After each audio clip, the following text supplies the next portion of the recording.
Hello, and I am doing an interview with one of my clients, and I'm going to give her the opportunity to tell everyone what she's up to in 2026. So first of all, this is Tina Lembo, and she's based in Perth, Australia. So welcome, Tina. Thanks, Mel. I'm really excited to be here and have the opportunity to share my story with you, which would be fantastic. So thanks for that. Oh, fantastic. So I know that Tina's got an amazing story, and this is what she wants to do for 2026. Do you want to tell people what it is you want to do? Well, I think I nearly need to start from the beginning, how this all came about. So my mission is to inspire hope and healing in women, and I guess it really had to start with me. And it first started that I needed to understand myself and where I came from and how I got to this moment in time to be able to share my story to really make a difference to women. So I was thinking about it just before Christmas, and what I'm committed to doing is helping women remove the mask. And so that made me think, when did I first put on my mask? And then I had this flashback. I'm 8 years old, I'm in primary school, and I'm loud and I'm bubbly, and I'm at church and we're in choir practice, and I was singing loud and proud. And the teacher afterwards turned to me and said, "Tina, you're too loud." So in that moment, I was crushed and I lost my voice to speak up. And so I put this mask on, where then from that point on, I was quiet. I didn't realise how much of an impact that had on me until I turned 16.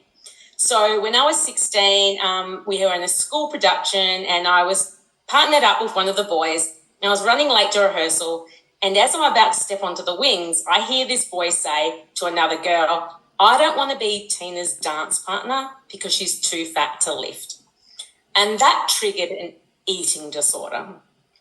And having this mask on meant that I hid it. I had this on the outside. Everything was okay and things were fine. But in the inside, I was dying. I hated my body from that point on. I didn't like who I was.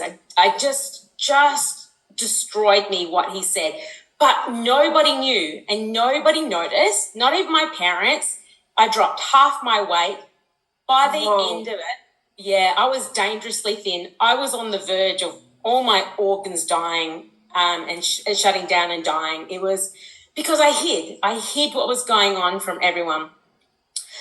And then I happened to see a photo of myself, and that just snapped me out of it, because when I saw the photo, I was in shock. I thought, oh my gosh, my body is dying. I can't be doing this. So life continued on, and, I got married, I had kids, but then I wore a different mask. I'm the mask of the mum. So, there had to be the perfect mum. There was things happening in my marriage. My marriage wasn't going well, but nobody knew because I had this big smile on my face, but inside I was struggling. I honestly didn't know how I was going to go on. I got to such a really low point in my life. My marriage ended, and so I'm still coping with an eating disorder. Then I had financial struggles, so I didn't know what I was going to do. So I had quite a big house at the time, so I rented out some rooms to international students, but I had to ask my children, teenage boys, to give up their rooms so other people could come and stay in the house so we could keep the house, so I could keep a roof over the head. Man, they were so angry at me. They were saying things like, "You're selfish. Why are we sharing with other people? Why can't you just sell the house, Mum? Why have you done this to us?" I felt like a failure. I honestly thought I was a failure as a mum and my kids hated me. So I was at a real low point in my life. Again, had the mask on. Everything's okay. Nobody knew that while this was going on, I was struggling financially. I was suffering from an eating disorder. I managed to get a part-time job, and it was with a chiropractor, and his friend from Canada was coming over, and we were told we had to go to his wellness talk. I had decided to starve myself that day. That's why I remember that day really, really well. And I didn't care, Mel. I didn't want to listen to what he had to say. I just wanted to be thin because he's going on about to the audience, you need to eat well, you need to think well, and you need to move well. I don't care, mate. I'm not here for that. If you haven't got anything to tell me about losing weight, I'm not interested.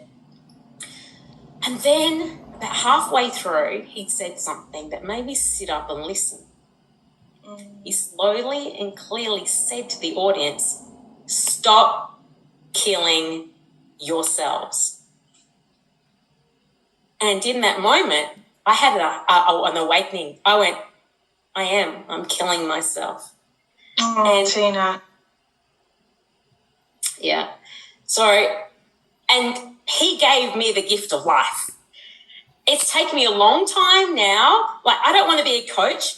All I want to do, I'm so inspired now. It's taken me a long time to heal, right? You know, that was 2008 when he said that. But last year, there was something inside me. I'm missing my purpose, my passion in life. What am I doing here? I'm just going day to day. We're still wearing this mask. I'm not being my true, authentic self. And I had to be brave, really brave. And I tell you, it's really scary to have to stand up in front of people and tell them I've struggled from an eating disorder, the things that I did to my body. You know, I've got a late diagnosis of ADHD, and it's like, oh my gosh, this makes so much sense. The link between ADHD, the link between eating disorders, the link between why I constantly wear this mask. And so that's given me the passion and drive that his words saved my life. I'll be honest, I shouldn't be here sitting today talking to you because of the things that I was doing to my body. And if I can share my story, so I'm getting a bit emotional because he saved me. That's okay. Be the way you need to be, because this is the thing, a lot of people don't bring emotion to what they do. So the fact that you're reliving it means the world to you, and instead of keeping it inside, you want to share your story, hoping it's going to change another woman's life. That's it. Because, you know, they might be in the same position.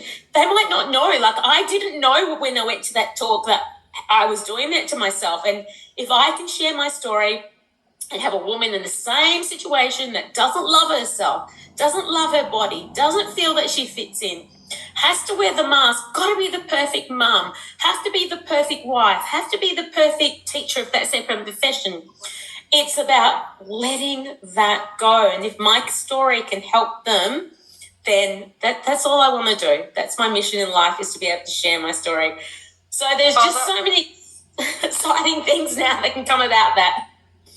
I am super proud of you because it takes guts to do this. Yeah, to say, you know, most people would rather go to the dentist than do motivational speaking. You know, they're like, oh my God, don't get me on a stage, don't make me speak. So the fact you want to do this, kudos to you.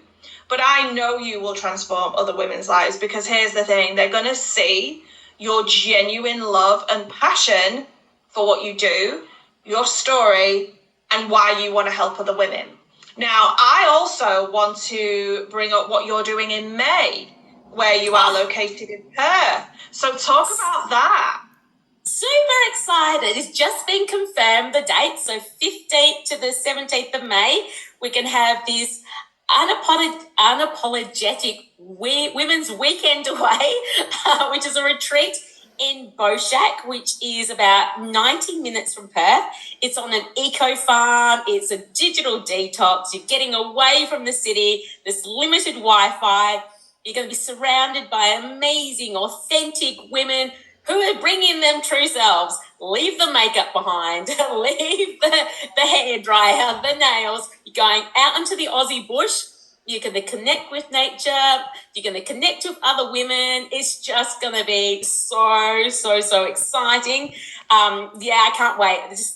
Just the opportunity for women to be surrounded by other amazing women and don't have to pretend to be perfect, because nobody's life is perfect.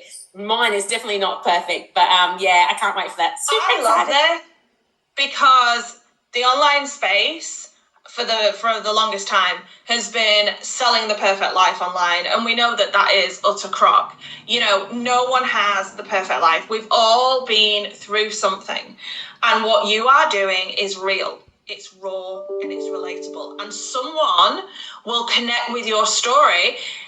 Everyone's got their own story, but they could have been through something different. Maybe someone had a messy divorce, or, you know, someone got bullied at school, whatever the thing could be. And they could see you tell this story and be like, oh my goodness, like, I've been through something that really floored me. And her story is encouraging me to live my true potential.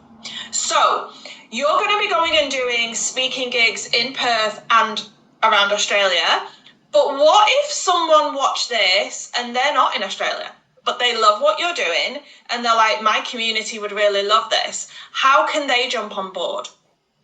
Oh, well, what are we doing right now? It's so easy. You can be anywhere in the world. We're not in the same country and we're doing this Zoom call.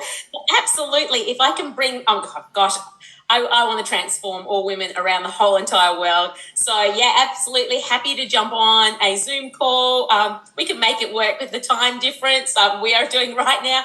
I think it's evening for me and early morning for you. Yeah, so it's nearly 11:30 for me, and I think it's 7:30 at night for you, isn't it? So you make it work, but you just work around time zones. And, you know, I want to say, whether you have a membership, or maybe you've got a Facebook group, or maybe you have a podcast and you're like, oh my goodness, I would love her as a guest, reach out to her. I will leave her details there. So that's it. That's the end of our interview. And I just want to say, Tina, I wish you all the best for 2026. Your passion, your love for what you do is going to shine out for the world to see, and you're going to do amazing things. So thank you. Thank you, Mel.